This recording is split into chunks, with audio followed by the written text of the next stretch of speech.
I directed my team to make sure every resource is made available to federal, state, and local law enforcement, to complete the investigation in New Orleans quickly, and to make sure there is no remaining threat to the American people.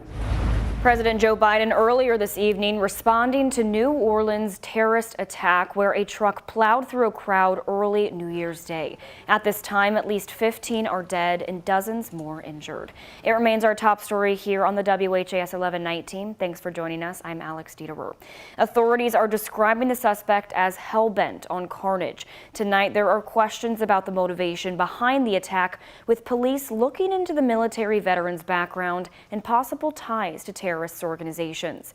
ABC's Chief Justice correspondent Pierre Thomas reports.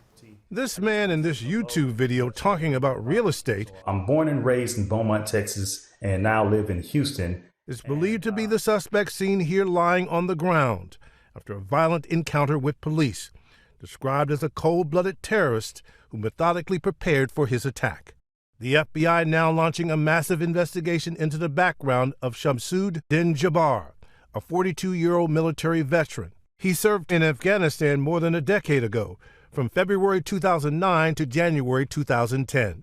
Tonight, the top priorities of the investigation. What exactly are his ties to ISIS beyond that flag that authorities recovered from his vehicle, used as a battering ram?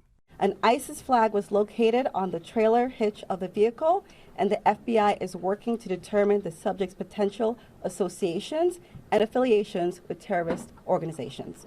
And officials openly expressing their concern that Jabbar had help. Investigators are also focusing on the assault-style rifle and handgun recovered from the scene, and multiple IEDs found in the vehicle and other places in the French Quarter. ATF tracking the purchase of the firearms, and authorities plan to dissect each one of the IEDs to determine where the components were bought.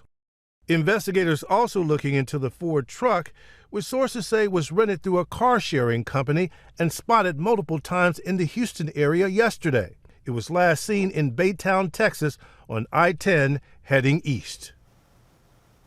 Leading up to the holidays, federal law enforcement had been warning local police around the country that vehicle ramming was a key area of concern and to be prepared for these kinds of incidents.